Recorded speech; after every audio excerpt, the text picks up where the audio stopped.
വർഷങ്ങളായി പിന്തുടരുന്ന ഗുരുവായൂരിലെ ക്ഷേത്രാചാരങ്ങൾ, അനുഷ്ഠാനങ്ങൾ, പൂജകൾ എന്നിവയിൽ മാറ്റം വരുത്താൻ അധികാരമുണ്ടെന്ന് ഗുരുവായൂർ ദേവസ്വം ഭരണസമിതി അഡ്മിനിസ്ട്രേറ്റർ. കേരളത്തിൽ നിലനിന്നിരുന്ന നിരവധി ആചാരങ്ങളിലും അനുഷ്ഠാനങ്ങളിലും മുൻ തന്ത്രി മാറ്റം വരുത്തിയിട്ടുണ്ടെന്നും ഗുരുവായൂർ ദേവസ്വം ബോർഡ് വ്യക്തമാക്കി. അഡ്മിനിസ്ട്രേറ്റർ ഒ.ബി. അരുൺകുമാർ സുപ്രീം കോടതിയിൽ ഫയൽ ചെയ്ത സത്യവാങ്മൂലത്തിലാണ് ഇക്കാര്യം വ്യക്തമാക്കിയത്. ഗുരുവായൂർ ക്ഷേത്രത്തിലെ വൃശ്ചികമാസ ഏകാദശിയിലെ ഉദയാസ്തമയ പൂജ മാറ്റിയതിനെതിരായ ഹർജിയിലാണ് ദേവസ്വം ഭരണസമിതി അഡ്മിനിസ്ട്രേറ്റർ സുപ്രീം കോടതിയിൽ സത്യവാങ്മൂലം ഫയൽ ചെയ്തിരിക്കുന്നത്. ഗുരുവായൂർ ദേവസ്വം നിയമത്തിലെ 10G വകുപ്പ് പ്രകാരം ഭക്തർക്ക് എല്ലാ സൗകര്യവും ഒരുക്കേണ്ടത് ദേവസ്വത്തിന് നിയമപരമായ കടമയാണ്. ഇതിന്റെ ഭാഗമായാണ് തന്ത്രിയുടെ അനുവാദത്തോടെ ഏകാദശിയിലെ ഉദയാസ്തമന പൂജ തുലാമാസത്തിലേക്ക് മാറ്റിയത് എന്നും സത്യവാങ്മൂലത്തിൽ ചൂണ്ടിക്കാട്ടിയിട്ടുണ്ട്. ഇതിൽ ആചാര ലംഘനം ഇല്ല. പൂജയില്ലാതെ വൃശ്ചിക ഏകാദശി പൂർത്തിയാകില്ലെന്ന വാദം തെറ്റാണ്. ഏകാദശി ദിവസം പ്രത്യേക പൂജ ഇല്ലെന്നും ഗുരുവായൂർ അഡ്മിനിസ്ട്രേറ്റർ സുപ്രീം കോടതിയെ അറിയിച്ചു. വൃശ്ചിക മാസത്തിലെ ഏകാദശി ദിനത്തിലെ ഉദയാസ്തമന പൂജ ഒഴിവാക്കാനാകാത്ത പൂജയല്ല. പൂജയില്ലാതെ വൃശ്ചിക ഏകാദശി പൂർണ്ണമാകില്ലെന്ന വാദം അടിസ്ഥാനരഹിതം. ക്ഷേത്രത്തിൽ നിലനിന്നിരുന്ന നിരവധി ആചാരങ്ങളിലും അനുഷ്ഠാനങ്ങളിലും വരുത്തിയ മാറ്റങ്ങളും സത്യവാങ്മൂലത്തിൽ ചൂണ്ടിക്കാട്ടിയിട്ടുണ്ട്. മുമ്പ് വിവാഹങ്ങൾ ധ്വജസ്തംഭത്തിന് സമീപത്ത് ആയിരുന്നു നടത്തിയിരുന്നത്. എന്നാൽ വിവാഹങ്ങളുടെ എണ്ണം കൂടിയതോടെ ഇത് പിന്നീട് ക്ഷേത്രത്തിന് പുറത്തേക്ക് മാറ്റി. ചോറൂണും ധ്വജസ്തംഭത്തിന് സമീപത്ത് ആയിരുന്നു നടത്തിയിരുന്നത്.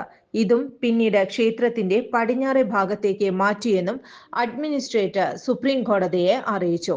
പൂജകൾ, ആചാരങ്ങൾ എന്നിവയിൽ വ്യതിചലനമോ തടസ്സമോ ഉണ്ടായാൽ അത് ക്ഷേത്രത്തിന്റെ ദൈവികമായ ചൈതന്യത്തെ ബാധിക്കുമെന്ന വാദം തെറ്റാണ് എന്നും സത്യവാങ്മൂലത്തിൽ ചൂണ്ടിക്കാട്ടിയിട്ടുണ്ട്. ഗുരുവായൂർ ക്ഷേത്രത്തിലെ വൃശ്ചികമാസ ഏകാദശിയിലെ ഉദയാസ്തമയ പൂജ മാറ്റിയതിനെതിരെ പുഴക്കര ചേനാസ് മലയിലെ ചില അംഗങ്ങളാണ് സുപ്രീം കോടതിയെ സമീപിച്ചത്. പുഴക്കര ചേനാസ് മലയിലെ കുടുംബാംഗങ്ങൾ തമ്മിലുള്ള തർക്കമാണ് ഈ ഹർജിക്ക് പിന്നിലെന്ന് ഗുരുവായൂർ ദേവസ്വം ഭരണസമിതി അഡ്മിനിസ്ട്രേറ്റർ സുപ്രീം കോടതിയിൽ ഫയൽ ചെയ്ത സത്യവാങ്മൂലത്തിൽ ചൂണ്ടിക്കാട്ടിയിട്ടുണ്ട്. ഹർജിക്കാർക്ക് തന്ത്രി കുടുംബം എന്ന വിശേഷണം പാടില്ല. തന്ത്രി ഒരു ഒറ്റ വ്യക്തിയാണ്. ഗുരുവായൂർ ദേവസ്വം ആക്ട് പ്രകാരം ഒന്നിലധികം തന്ത്രിമാർ പാടില്ല.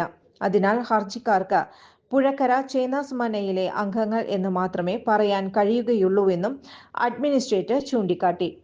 തന്ത്രിക്ക് ഒപ്പം ചേർന്ന് ആചാര ലംഘനം നടത്തുന്നു എന്ന് പറയുന്നത് ചില ഗൂഢലക്ഷ്യങ്ങൾ ഉള്ളവരാണ്. തന്ത്രിയോട് വ്യക്തിപരമായ ശത്രുതയുള്ള ചേനാസ് മനയിലെ ചിലർ ഇതൊരു ആയുധമാക്കി ഉപയോഗിക്കുന്നുവെന്നും സത്യവാങ്മൂലത്തിൽ വിശദീകരിച്ചിട്ടുണ്ട്. തന്ത്രിയുടെ അധികാരങ്ങളിൽ ഇടപെടാൻ ഗുരുവായൂർ ദേവസ്വത്തിന് അധികാരമില്ലെന്നും അഡ്മിനിസ്ട്രേറ്റർ സുപ്രീം കോടതിയെ അറിയിച്ചു. മിനർവ അക്കാദമിയിൽ 3-ഇയർ ഡിഗ്രി കോഴ്സുകൾ ആരംഭിച്ചിരിക്കുന്നു. Medical lab technology, operation theatre technology, cardiac care technology, dialysis technology, hospital sterilisation CSSD, radiology technology, optometry technology കൂടാതെ ഹോസ്പിറ്റൽ മാനേജ്മെന്റ് MBA കോഴ്സുകളും ആരംഭിക്കുന്നു. Minerva academy. കോൺടാക്ട് നമ്പർ 9995373833 അല്ലെങ്കിൽ 9895841933. Minerva academy, skill and professional studies. കൂടുതൽ വാർത്തകൾക്ക് ഞങ്ങളുടെ channel subscribe ചെയ്യുക. Facebook follow up ചെയ്യുക. വാർത്തകൾ വേഗത്തിലറിയാൻ എനി ടൈം ന്യൂസ്.